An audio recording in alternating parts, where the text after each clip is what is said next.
ตายเนี่ยมันถึกภาคบ่กินแต่กินแต่โชคอยู่ไผนี่เออแบบว่า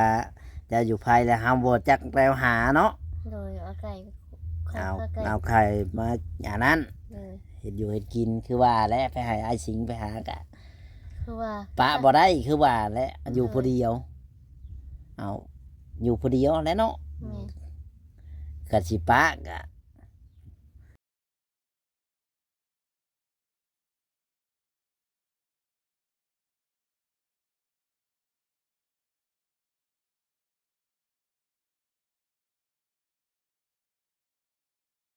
พอดีงอมๆแงมสำคัญมันก็บ่จักในสิปะบ่ได้ไปลิ้นเฮือนประตูอันนั้นบ่ตู้หยังคือไผฮะแม่นบ่ได้ไปนะแล้วมาแล้วบ่มาแล้วเออเอามื้อวานนี่คือข้อยเห็นเขาจัดงานไปจังในเฮือนหน้าเฮือนลูกสาวเรานะ กินเบียร์บ่มีเขากินจัดงานดองเนาะงานดองบ่แม่นเขาบ่ได้ฮอดเจ้าบ่บ่ได้งานดองไผน่ะดองลูกแล้วบ่หรือว่าดองหลานน้องร้านอืมน่ะเฮ้ยบ่ทำให้เองบ่เฮือนลูกสาวแล้วล่ะวะแม่นบ่ไอ้สิงแม่นเฮือนเราบ่มีเฮือนหันได้ยังไงเออเพราะว่าข่อยไปผ่านเมื่อวานนี่นะข่อยมาแต่รักษาตอนบ่ายๆข่อยเลยเห็นว่าเอ้าเขาเห็นงานไปจังเห็นเขาเต้นระวงอยู่ประตูอันนั้นได้จ้ะประตูฮดก็บ่ได้ไปบ่จักอะไร บ่ได้ไปเออบริไปหาเราแต่รถแล้วบ่ แม่นยันว่าประไปตูวัดเจ้านี่คือเก่าแล้วเราไปบ่ได้นั่นแหละเดี๋ยวนี้ก็อืมมีแต่ไปบ่ได้ไปแต่ช่วงแต่ปีนั้น แม่นแล้วเราก็เท่าแล้วเนาะโดยไปยากมายากคือว่าแหไปละนอนใน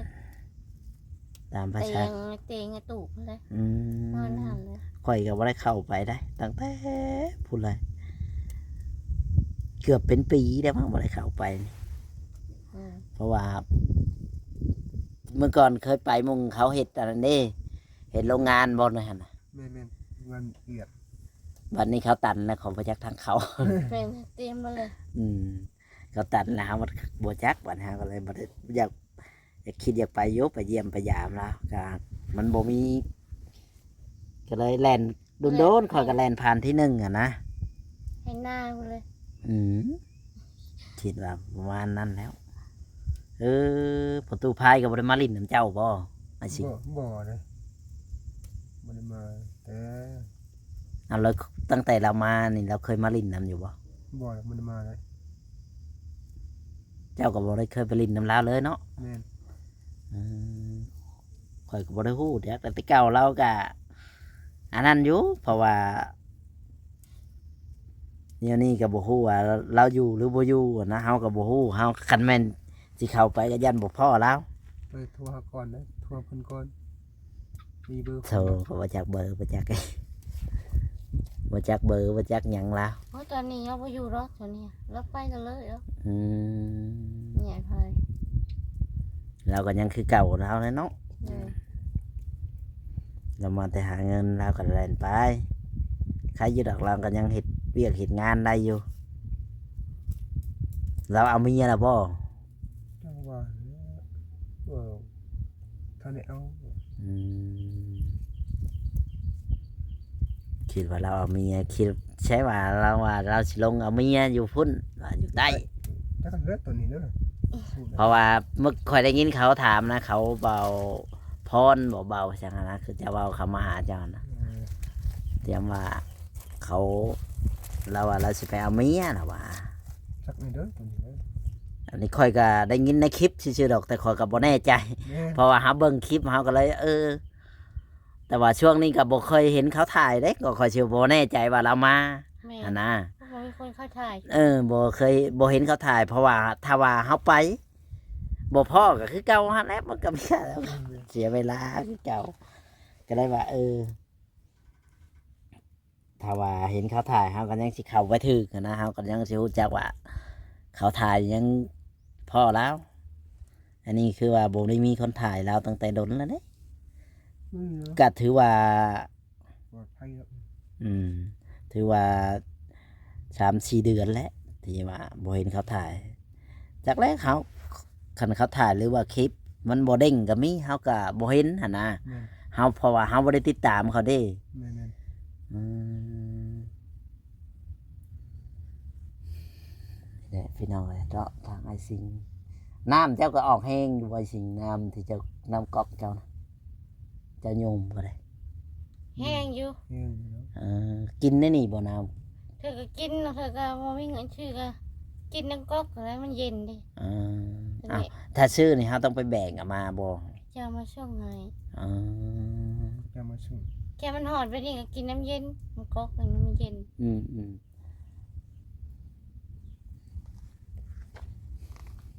ยอมแต่ละมื้อแต่ละวันก็อยู่งอมือแง้มแบบนี้เลยพี่น้องเลยเราอยู่กับผัวกับลูกแขกคนกับบ่มา เด้อ แรงแท้แล้วเนาะ เด้อ ถ้าว่าเขาออกไปเซ็นนี้ได้บ่ไอ้สิออกไปนี่ ออกไป หน้าเถียง ไต่คันไฟหนาเที่ยงเขาลังเที่ยงก็ได้ อ่า คันไฟก็ตึงไปหดทางเลยลงบักบ่ พอแล้วเขาจะไปบักกันเลย เดี๋ยวคนนี้ได้ไต่กันไฟก่อนหดทางเลย เว้ยคอยบ่กล้าไปเขาจะ นี่ทำเที่ยงลมอยู่ก็ได้นี่ บ่เขาอันนี้คอยเคยมาอยู่คอยเคยจำได้อยู่ อันนี้บ่ แต่ว่ามันผ่านหน้าเถียงก็ไป แม่น หมาบ่เห่าบ่เขาแย่หมา เฮาคือกัน เท่าคือกันเถอะ ทำเล่นน้ำเฮามันได้ดอกเงิน เออ เขาก็นอนนาอยู่บ่ นอน นอน อืมนอนนาประจำเนาะใครแต่ว่าเขานอนใกล้ใครแน่ ไม่อยากเอาขวะมั่วป่ะ ฮะ มั่วป่ะ ใช้งัว ขวะนะ คือบ่เห็นนะ ขวะทั้งพี่ใส่อีนางนอนสิมั่วนะ ใช่ บ่มี ก็อย่าง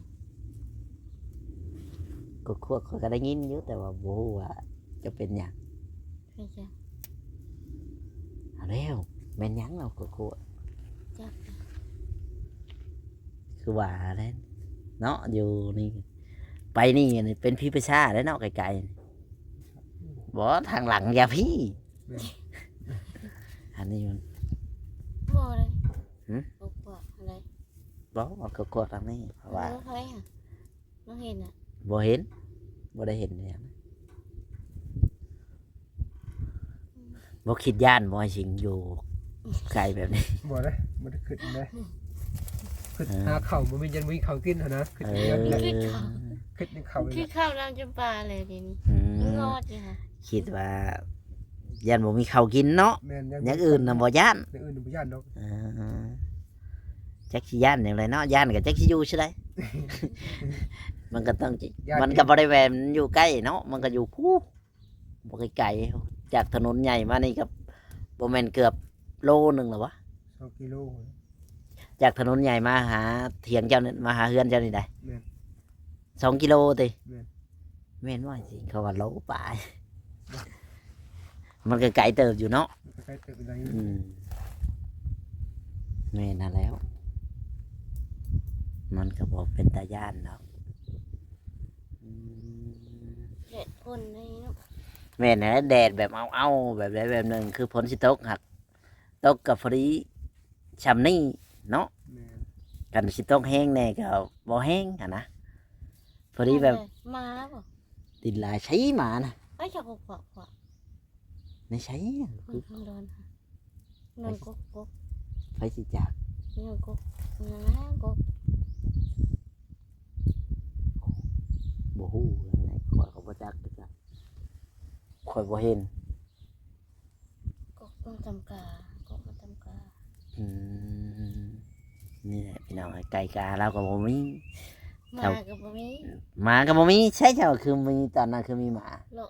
เละเวียดแล้วมากิน เอ ไก่ อมาหากินไก่เขาเนาะอย่าเป็นโทษเป็นหนี้ แม่ทางบ้านน้องบ่มีพ่อมาหน่อย หืมบ่มีเด้ขนาดข่อยยังอยากเลี้ยงข่อยยังบ่มี อืม เดี๋ยวไปเรียน กินไก่กินกาอะไรแรกแม่นนั่นแล้ว เพราะว่าอย่าเป็นโทษ เพราะว่าไปกินของเขาเนาะ แม่น คัน เขาเอาโทษเอาหยังกับห่วยจะเอาไปชังไปเสียให้เขาจนเป็นกินของแพงๆเขาในแห้งแล้วแหล้วเนาะ เชียงยังหูลายแล้วเงินก็บ่มี แม่นนะแม่พี่น้องเอ้ยนี่แหละชีวิตของไอ้สิงอยู่กับเมียกับเลยวันเพิ่นอยู่งอแงมไปตามภาษาของเราอะไรพี่น้องเอ้ยมีคนครับก็ถ้าบ่มีคนก็อยู่ในเถียงนี่แหละเราก็ได้บ่ได้ไปใช่จักสิหาจักสิพากันไปทางใดเนาะถ้าแม่นเข้าในบ้านก็จักสิเข้าไปเฮ็ดพี่จัง บ่จักแนวเฮ็ดอีกคันว่ามีแนวเฮ็ดยังว่าเข้าไปคันมีเวียกมีงานก็เข้าไปอยู่ว่า นี่ ก็เข้าไปหากินครับ เขาแจ้งให้กินแล้วก็กินเองก็เอามา เออ แค่มีงานมีหยังอะนะ อืมคันว่าเฮาบ่จักเฮาก็บ่ได้เข้าไปเนาะ แม่น คันแบบว่าเฮาฮู้จักเขาก็ฮอดเฮาอยู่บ่เอ้ย บ่ ว่าบ่ชูได้ครับบ่ชูได้บอกชูข่อยดอกบ่ชูได้ฮอดดอก เออ บ่ฮอดหาจุเอ้ยต้องไปหากิน คันว่ามันแบบว่าในบ้านเฮามันก็เฮาบ่จักถือว่าเฮาไปผ่านไปหยังเฮาเห็นก็เขาก็ให้กินอยู่เนาะ โดยเขาห้องแล้วเขา เออ เขาห้องไปแหละ กิน มานี่กินเด้อเอิ้นไปกิน คิดว่ายันว่าเขามาหาฮอดแบบว่าไปผูกแขนเด้ออย่างฉันอย่างซี่นี่ มันฮอดได้ บ่ฮอดจักเทื่อ เขาคิดว่าผูกตะบอกเช้ามันใช้ผูกแขนหั่นนะ อืม เขาบ่ฮอดเขาไม่ได้เอาไปกินซื้อ แบบเวียกบ้านการเมืองนี่ได้ใช่แบบว่าเรื่องแบบนั้นก็บ่ได้เข้านํเขาบ่ อืม เออ อยู่จังซี่แหละ อยู่ซื่อๆนี่ มีซื้อ แบบว่าอีหยังนะใบชะนุกของสมณครัวนี่มีบ่ บ่ เชื่อมันนี่คุ เอ้ยบ่มี บ่มีเด้ ไปพนครบ่มีเลย ทางอาชิงก็บ่มี มีก็มีอยู่ทางเขาอยู่ มี เขา อยู่นะคะน้ำพี่น้องเพื่อน อ้าวยันว่าเพิ่นเอาเขาเราอยู่นํก็เจ้าก็ต้องได้เข้านํว่าเจ้าเป็นเมียหรือว่าบ่ได้เอาเข้านํบ่ ถ้าได้เอา บอก ทันได้เอาเข้า แม่น เพราะว่าเราบ่แม่นคนบ้านนี้เนาะ แม่น เอาเข้าก็ต้องได้เสียเงินยกย้ายมาอีก แม่น แปลว่าเจ้านี่เป็นคนเถื่อนเด้ไอ้วันนี้ เลย เพราะว่ายังบ่มีหยังเด้ เอ้ยจะบ่มี อืม เพราะว่า อยู่บ้านนี่ได้จ้ะ เพราะว่าเป็นหัดเป็นนี่ก็บ่มีหยังแล้วเนาะ เลย เพราะว่าเฮาบ่มีหยังเด้เพราะว่าเฮายังบ่ได้มีแบบว่า เป็นของตัวเฮาเองเฮายังบ่ได้เข้านํเขา แม่น คือไอ้สิงห์นี่ก็ นี่แล้วเป็นเข้าแล้ว พอได้แล้วก็เป็นแบบว่าเอ้ยน้องเอาเข้าเนาะ อืม ให้ถึงว่าเฮาบ่ได้เสียเพิ่นเสียแล้วเพิ่นอาจสิอันนั้นส่วนหลายเขาเสียเท่าใดอ้ายในบ้านนี่เจ้าพอฮู้จักอยู่บ่แต่ละเทื่อ เฉพาะคนตายคนล้ม แม่น เงินละแสน เฮือนละแสนบ่ แม่นเงินละแสน บ่ได้เอาเป็นหัวบ่ บ่ ชาวบ้านเนาะเอาเป็นหัวบ่ บ่เอาเป็นหลังคือกัน เออ มันแล้วแต่ในบางบ้านเขาก็เอาเป็นหัวได้ เป็นเงินมา เป็นบางบ้าน เพราะว่าข่อยก็ได้ยินเขาเว้าอยู่ แต่ว่าเฮือนละแสนแต่ละผู้น้อยผู้ใหญ่คือกันบ่ คือกันเบิด อืมแม่นแล้วคันว่าเฮาเข้าเฮาก็จักสิเอาเงินมาใช้เนาะบ่แม่นว่าบ่อยากเข้าน้ำเขาดอกเวียกบ้านการเมืองโอ้แต่ละอันนั้นมันต้องได้เสียทุกอย่างอะนะเนาะคันได้เข้าไปน้อยเนาะมันก็คือว่าแหละเฮากับบ่เห็นหุงไหนาตะกร้าก็บ่มีจักสิค้าขายพี่จังก็ไม่ไปเข้าก็อยากเข้าอยู่แต่ว่าเฮาก็บ่จักแนวเฮ็ดคือว่าแหละพี่น้องเอ้ยชีวิตของเราก็อยู่แบบนี้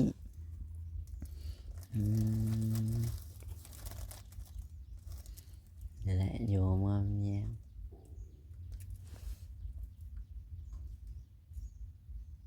บ่แม่นไก่บ่เอ้ยขวด ไก่นะ จักแล้วย่านว่า ฮะ แถวนี้บ่มีบ่ค่ะ บ่ บ่มี คือบ่ได้เห็นไก่ แต่เก่าก็ยังว่ามีไก่ก็ยังว่าไก่จักว่าผีหลอกจัก บ่แต่นั้นให้เอ้ยวันย่านเจ้าย่านอยู่บ่เอ้ยวัน อืม บ่ย่านครับ แม่นจานก็คอเลขเลย ขอเลข เลย ผมบ่กล้าขอได้ขอย่านนี่แหละพี่น้องเลยเนาะเฮาก็มาโอลมกับเพิ่นก็ดนพอสมควรเลยพี่น้องเนาะ ก็จังใดก็สิขอจบคลิปก่อนพี่น้องเอ้ยเนาะจังใดถ้าว่า FC ท่านใดอยากช่วยเหลือทางครอบครัวเพิ่นก็ซอยมาได้พี่น้องเอ้ยเนาะสิเป็นหยังก็แล้วแต่คือนี่แหละเพิ่นก็ว่าเสาเฮือนเพิ่นก็สิฮักสิเพได้พี่น้องเอ้ยเนาะคันว่ามี FC ผู้แล้วว่าผู้ใหญ่ใจดี เห็นคลิปอยากช่วยเหลือทั้งครอบครัวไอ้สิงห์กับเอ้ยวันแล้วก็หลานน้อยนี่แหละพี่น้องนี่แหละ นอนดาวเฮืองไหมอะ น้องดาวเฮืองนี่แหละเพิ่นก็อยู่งอบเงียอยู่กลางป่ากลางดงนี่แหละบ่ฮู้ว่าลุงใหญ่จักสิเห็นได้ใดเนาะ แม่น อืมเพราะว่าเพิ่นก็เห็นลางๆแหละบ่แม่นว่าเพิ่นบ่เห็นเลยดอกพ่อแม่พี่น้องเห็นก็พอดีว่าก ระเทิน พอกระเทินเห็นหยังก็ได้เล็กๆน้อยๆแล้วก็สิว่าอันนั้นหลายก็บ่ได้เนาะอ้ายเนาะ แมน นี่แหละกะวอนผู้ใหญ่ใจดีใจบุญถ้าว่าเห็นอยากซอยกะหยังกะแล้วแต่เพิ่นเนาะอ้ายเนาะ เลยแต่เพิ่นได้ แล้วแต่เพิ่นจะ ศรัทธา ศรัทธาขันเอ้า ว่า ลูกมันลูกมัน โอเคเนาะ นี่ คลิปนี้ก็สิบ่มีหยังหลาย สวัสดีและสบายดีเด้ออ้าย ส เอ้ บาย ยดี โดยนี่แหละพี่น้องเฮาก็สิมาถ่ายเสาเฮือนให้พ่อแม่พี่น้องเบิ่งเอ้าน้องน้อยตกเด้นี่ นี่น้องจะเนี่ย นี่แหละเสาเฮือนเพิ่นกะ เจ๊เลย โกนเกณฑ์หมดแล้วพี่น้องเอ้ยผู้ดอกหมดเลย อุ้มเอา ยันแต่มันฮักเท่านั้นแหละพี่น้องเอ้ยลมพัดมานี่พวกก็กินหมาแล้ว อืม บฮูว่าสิอยู่ฮอดใช้เนาะแกเนาะคันว่าอันนั้นแน่ก็อยากมีผู้ใหญ่ใจบุญคิดอยากช่วยทางครอบครัวเพิ่นก็ช่วยมาได้พี่น้องเอ้ยแต่ว่านี่แหละเพิ่นก็อยู่ก็ตอบหลังน้อยๆนี่แหละพี่น้องเนาะเพิ่นก็อยู่ตามกลางป่ากลางดงโอเคพ่อแม่พี่น้องเนาะถ้าว่าผิดพลาดประการใดบ่จอยก็ขอโทษขออภัยนํพี่น้องเนาะนี่แหละทางไอ้สิงเพิ่นเนาะกับเมียคลิปนี้บ่จอยสิขอจบคลิปลงเพียงเท่านี้เด้อพ่อแม่พี่น้องเนาะถ้าว่าผิดพลาดประการใดบ่จอยขอโทษขออภัยนํ